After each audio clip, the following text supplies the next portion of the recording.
Está começando mais um Inside Mobcast, podcast do mercado imobiliário, com Edgar Ueda, fundador da Nexmob, empresa de inteligência imobiliária, palestrante e autor best-seller dos livros Kintsugi, O Poder de Dar a Volta por Cima e Desvendando a Caixa Preta do Sucesso. O VGV, sem dúvida, ele é mais interessante, mas ele tem que ser muito bem planejado. Sim. Então, o que eu vejo, eu tenho empreendedores que falam assim, doutor, eu quero lançar um empreendimento para novembro. E ele me liga em outubro. Eu falo, novembro do ano que vem? Não, novembro agora. É pastelaria, né? É pastelaria. Ele pede um pastel que quer sair na hora. Exatamente, diz que pizza, tudo. Então eu vejo muito o incorporador, ele pode ser um negócio extremamente lucrativo, sem dúvida ele sempre é.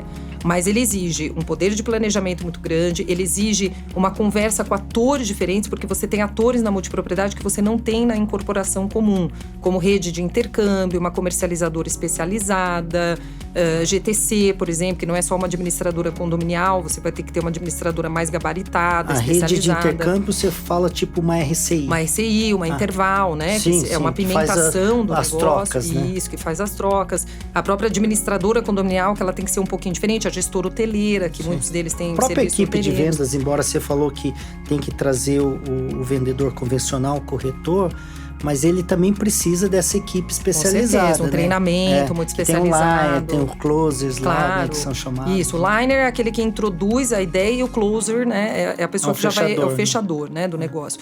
Então, sem dúvida, o que você precisa? Você tem um planejamento, você vai ter que ter uma conversa com esses atores muito bem feita, né? Porque você está trabalhando com mais atores do que numa incorporação comum e principalmente fazer uma estruturação jurídica consciente. Eu brinco com todo mundo que todo mundo fala assim, eu não acho que calendário seja importante. O cara pega o calendário do amiguinho lá que deu certo, do carinha lá em Caldas Novas. E aí eu brinco com todo mundo, cuidado, porque o calendário ele tem que ser feito sob demanda para o teu empreendimento. Então você tem um empreendimento no Jalapão e você tem um empreendimento a 50 minutos de São Paulo, em Gramado, que é um turismo mais de inverno, hoje está se tornando de verão também, mas vamos pensar Campos do Jordão, que essencialmente é um turismo de inverno. Ou se você está falando de um empreendimento que fica num raio de 50 quilômetros do Rio de Janeiro, de São Paulo, que é uma capital com quase 20 milhões de habitantes na Grande São Paulo, muda completamente teu calendário. Então, eu sempre falo, a estruturação do negócio, o raciocínio do negócio, a designação do produto, isso é uma coisa que tem que ser feita manualmente, isso tem que ser costurado junto com o empreendedor. É um artesão, por isso que quem lida não pode ser um advogado comum, tem que ser um advogado que tenha muito conhecimento do negócio, que tenha conhecimento prático dos problemas do negócio, e tem que ser principalmente o seguinte, qual é o empreendimento que você quer ter? Eu quero um empreendimento para classe A, eu quero um empreendimento para classe C, eu quero um empreendimento para autônomos, eu quero um empreendimento para quem é CLT, que tem as fériasinhas lá todas regradinhas. Eu quero um empreendimento que o cara possa ir quantas vezes ele quiser. Não, eu quero um empreendimento que o cara vai precisar tomar um avião para chegar até mim. Aonde que está teu público consumidor? Isso tudo são elementos muito importantes para você pensar qual que é o produto mais adequado para o teu empreendimento. Esse raciocínio, Eda, eu diria que é 50% do sucesso do negócio. O resto é lógico, vai ser todo... é um conjunto de fatores. Né? Mas você pensar num produto bem delineado, um produto bem definido, que vai conversar direito com o teu público consumidor, eu diria que isso é responsável por 50% do negócio. E é uma fase que, lamentavelmente, alguns empreendedores não dão a sua devida atenção. Burla, né? Mas os que dão não se arrependem. Sim. Isso eu te garanto. Morei 9 anos e meio no Japão e aprendi com o japonês tem uma frase que é brasileira, mas traduz isso, que fala, se você falha em planejar, você está planejando falhar. E eu estive agora recentemente uma entrevista com o Guilherme Takeda, é um grande especialista em charrete meat, que o nome é francês, mas a metodologia ganhou publicidade nos Estados Unidos também.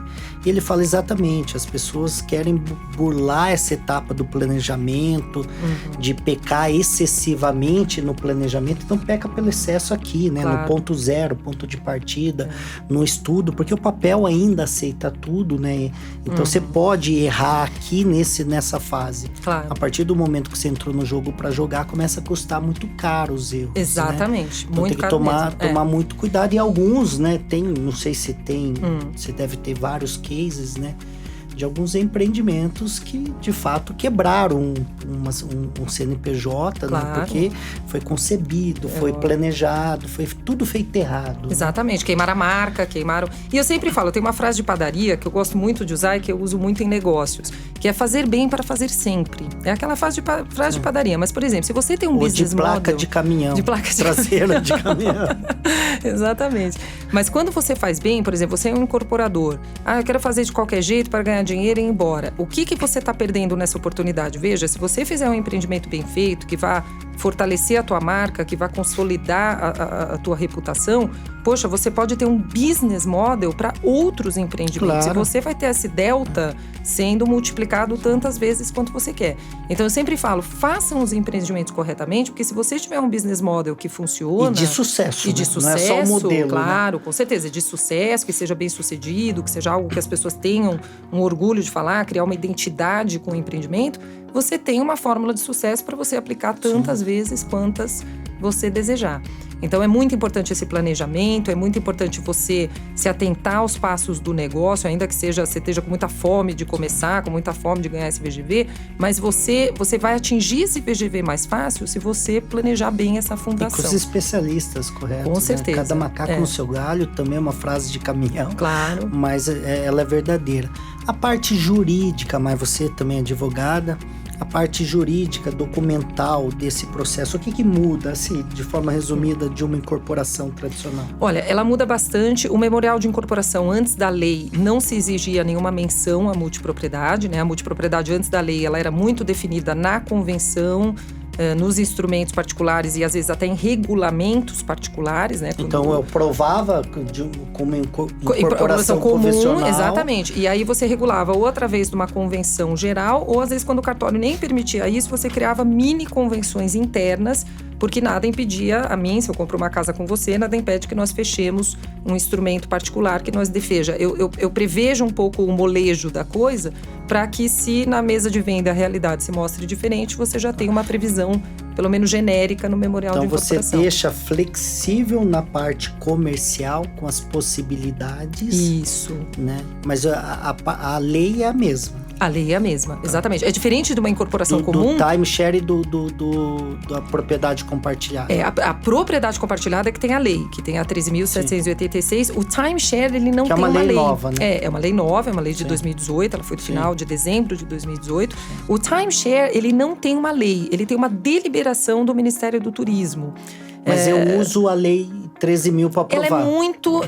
O timeshare você não precisa aprovar, eu posso aprovar, não? Não, porque o timeshare, como a casa é minha, eu posso vender essa casa para 4 pessoas e eu regulamento, eu vendo direito de uso. Eu não preciso fazer nem incorporação convencional? Não, porque aí a propriedade vai continuar sendo sua. Então, por exemplo, se eu tenho uma casa que eu quero vender para 4 pessoas durante um período, falo, olha, você vai poder usar a minha casa durante 10 anos. Quais que são as condições pelas quais eu estou te dando a minha casa durante 10 anos? A condição é essa, você vai pagar isso e aquilo, você vai usar dessa forma rotativa. Aí acabou. A partir do momento que você está falando em venda de propriedade, ou seja, você está captando recurso no mercado para você edificar e a pessoa ser proprietária dessa residência, aí você está falando de uma incorporação imobiliária em que você vai precisar desse memorial de incorporação. E eu prefiro não engessar, porque eu conheço como é que é a dança do negócio. Às vezes a pessoa realmente acha que fez um produto muito bom e a vida surpreende a outro que está se vendendo melhor. Um outro documento que é muito diferente, gente, isso eu recomendo as pessoas tomarem bastante cuidado, é a convenção de condomínio.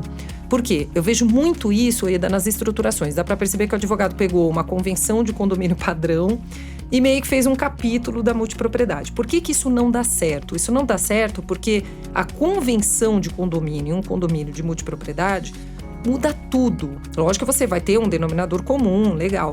Mas vai mudar tudo, vai mudar a relação das residências, vai mudar a relação dos serviços oferecidos, vai mudar a forma de cobrança, vai mudar as multas e penalidades, vai mudar a forma como esse condomínio ele vai se relacionar com a área comum. Então, a convenção, que eu chamo que é o documento mãe, né, o documento mãe da multipropriedade, é ali que está o coração do negócio. E como que é o comportamento, ainda no comportamento do consumidor? Como é uma compra mais barata, porque ele está comprando uma fração, Vamos supor que está na faixa de 40 mil aí, uma fração. Como que é o comportamento dele? Ele costuma pagar à vista? Ele costuma também entrar no processo de parcelamento? Você deve ter essas métricas, sim. né? O que, assim, hoje a gente tem feito, e isso é muito bom. Porque até desculpa pela pergunta, ela é bem pontual, até pelo planejamento financeiro do incorporador. Com certeza. Porque a exposição de caixa dele talvez seja maior, menor ou pior, né? Na multipropriedade, a exposição de caixa é um pouquinho maior, a gente fala que tem uma barrigada um pouquinho maior. Ele vai ter que pagar alguns agentes antes, né? Vamos dizer assim, que ele é o último a receber. Mas também ele é o último a receber, mas também quando ele recebe, a coisa é muito mais exponencial. Ele começa triste e fica muito feliz lá na frente. Feliz. Exatamente. Então, muito incorporador fala, poxa, mas eu fico muito exposto, eu tenho que pagar todo mundo, tenho que pagar a incorporadora, tenho que pagar a rede de intercâmbio. Mas se ele entender que se o negócio dele for bem planejado, quando ele tem essa curva de ascensão no caso dele é infinitamente maior. O que é legal nós tivemos também, além da lei de multipropriedade, nós tivemos a lei dos distratos, né? Sim. Que é uma... Aliás, falei errado o número da lei de multipropriedade. A lei de multipropriedade é 3.777. A lei 3.786 é que é do distrato. O distrato também foi muito interessante. Aliás, foi Você devolve 50%, né? 50% se tiver um patrimônio 90%, de afetação, né? Ou 25%. Antes era 90%, 85%, antes ia da cabeça do juiz. Enfim, o juiz não conseguia entender, né? Isso deixou muito incorporador quebrado. Uma coisa que é um erro que muito incorporador faz. Todo multiproprietário é igual. Não, ele não é igual. Mesmo que ele seja família, ele vai ter gostos diferentes. Sim. Vai ter gente que vai adorar estar lá quando tá o povão, vai ter gente que vai odiar quando tá lotado, vai ter gente que gosta de viajar em feriado, vai ter gente que não gosta. Tem gente que tem criança que só vai poder viajar quando tá em férias escolares. Então, por exemplo, o mês de julho pode ser horrível para você. Mas se você tiver 3 filhos, o mês de julho vai ser o seu bálsamo. Sim. Porque as crianças estão em casa, você tem que desanuviar aquilo de alguma maneira. Então, você tem que pensar no calendário desta maneira. Como que você vai montá-lo de uma maneira você agradar a cada perfil. E aí que vem estruturações, Ueda, muito mais inteligentes do que aquela coisinha muito caretinha que veio dos Estados Unidos, no modelinho 152, que o cara tinha aquela semaninha bem fixa e tudo tal. Por que veio esse modelo? Por que esse modelo veio dos Estados Unidos? Porque pela legislação americana, eu sei que hoje mudou muito, mas a legislação americana nos anos 80, o americano ele não tem férias remunerada. Quando ele tira férias, ele não ganha da empresa. Então, ele fala pro empregador dele quando ele vai tirar férias. Sim. Então, por isso que esse modelinho de uma semana dava muito certo na Europa, nos Estados Unidos. E aí não tem um fluxo grande que nesse mês vai sair todo mundo pra férias. Não tem. Né? O cara, você vai pra Yosemite em outubro, tá lotado. Então, o que acontece?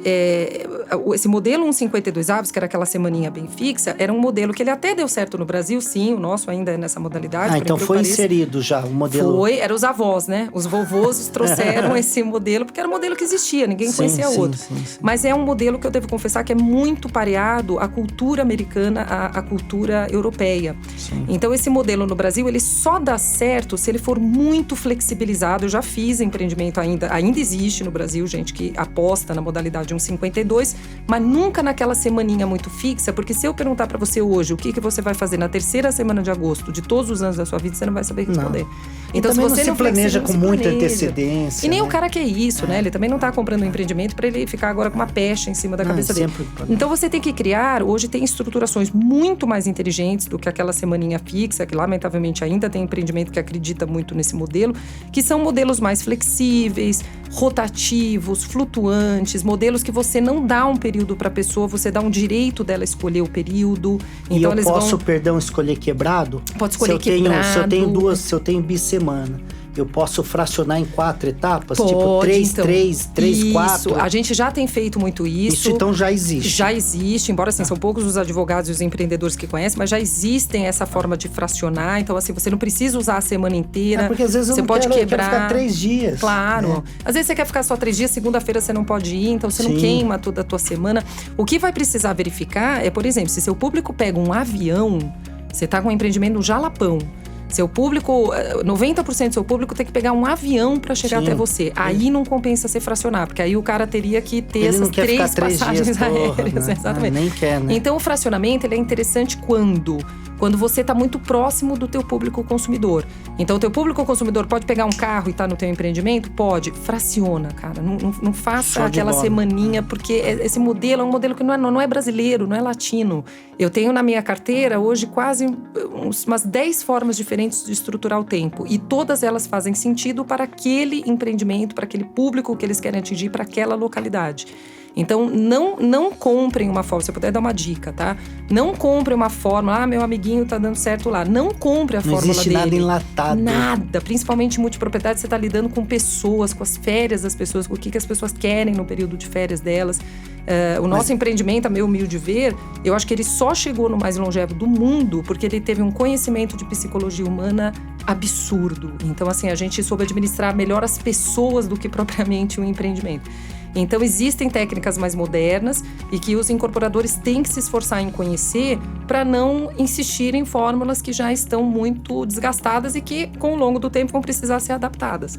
Hoje, muitos empreendimentos batem na minha porta e falam: Maia, estruturamos calendários errados, você tem como salvar a gente? Até tem, mas dá muito mais trabalho mais pra frente. Custa mais caro, né? Custa mais caro, tudo. Então, assim, se hoje você já puder aprender com essa escala de erro, né? Com essa escola de aprendizado aí que você teve nos 30 anos, que a multipropriedade está há 35 anos no Brasil. O brasileiro, ele não tem muito esse hábito de estudar, né? O passado, de aprender com o erro do outro.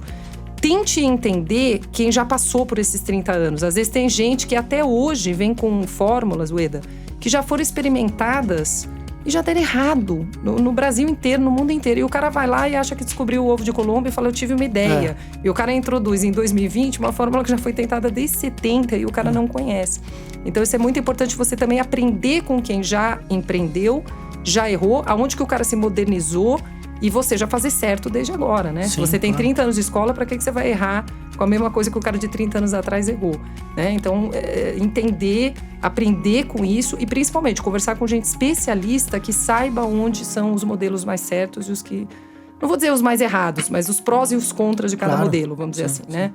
Inclusive é o tema do meu livro, você recebeu um aí especialmente, com prazer, né? Com prazer. Mas a filosofia Kintsugi, Maia, fala exatamente isso. É você... não é porque você, claro, não é porque você falhou, você é um fracassado, errou, você é um perdedor. Mas você aprender com os erros, né? Eu tenho uma frase no meu livro que fala que quando você perder a aposta, não perca a lição. Então, o fato de você contratar uma pessoa que já está há muito tempo no mercado, um especialista que não só viveu seus próprios erros, mas você como consultora, especialista, prestadora de serviço, você viveu erros de outros clientes também. Com certeza. 85% dos meus empreendimentos, de 80% a 85%, foram remanescentes. Eu tenho uma empresa que é especialista em lançamentos, né, especializada em lançamentos, e eu sempre fui acionado para resolver um pepinão. Por isso que eu criei o modelo turnaround, que é o modelo de virar o jogo. E só vinha pepino. Então, custa mais caro, a comissão é mais cara, o investimento em marketing é maior, a venda é mais demorada, aí o tier muda tudo. Total. Né? Você quer um exemplo disso que você está falando? Hotéis que me procuram. Hotéis é muito engraçado. Ele fala: doutora, podemos implementar a multipropriedade onde eu tenho um hotel? Pode, tudo bem. Às vezes o hotel é até bom porque ele já está num lugar turístico e tal. Aonde que o cara faz? Ele não aprende com o erro dele, Ueda.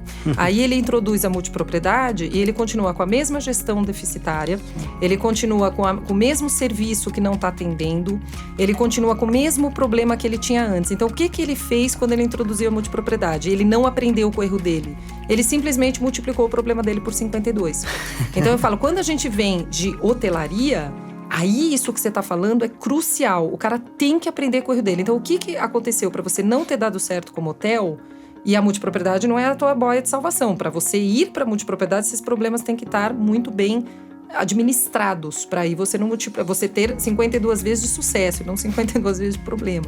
E aí é que bem a grande maioria não aprende com a régua de aprendizado, né? Não aprende com esse erro e aí acaba insistindo pagando caro por isso. Paga muito caro. Exatamente. Né? Mas estamos chegando no nosso finalmente, mas já deixando o convite para o próximo podcast, e você também vai estar conosco no Inside Mob. Ótimo. Né? Acesse aqui insidemob.com.br.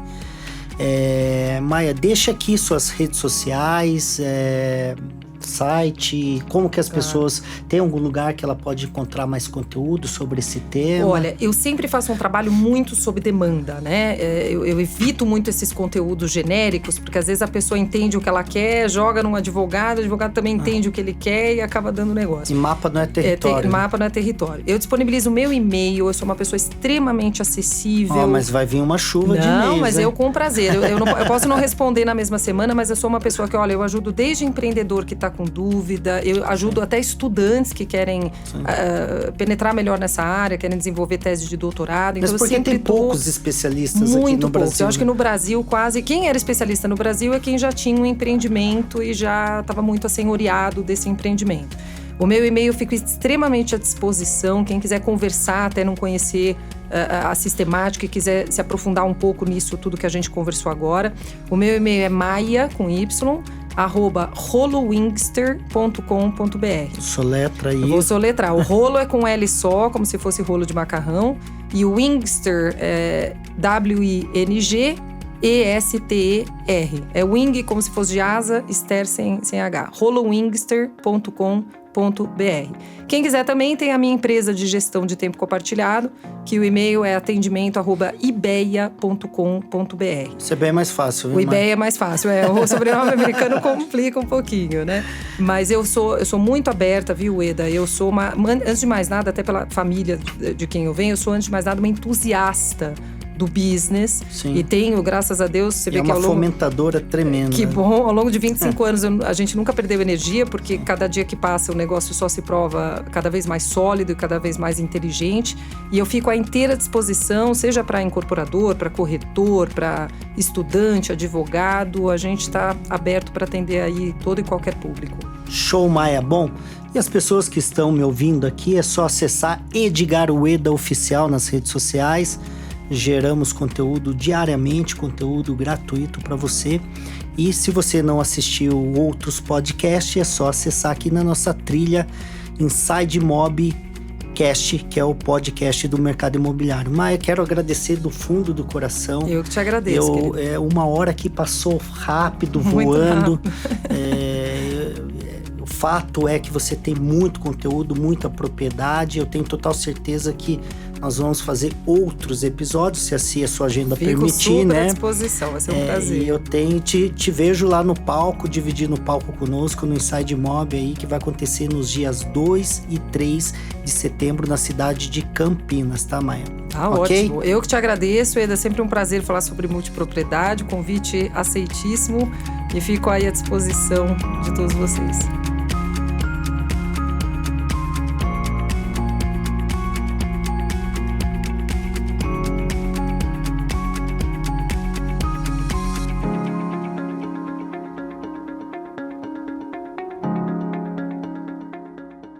Quem deve, pode falar besteira, pode falar o que quiser, né? Tá gravando aqui já, Edgar. Ok? Quando quiser, tô gravando aqui também. Foi?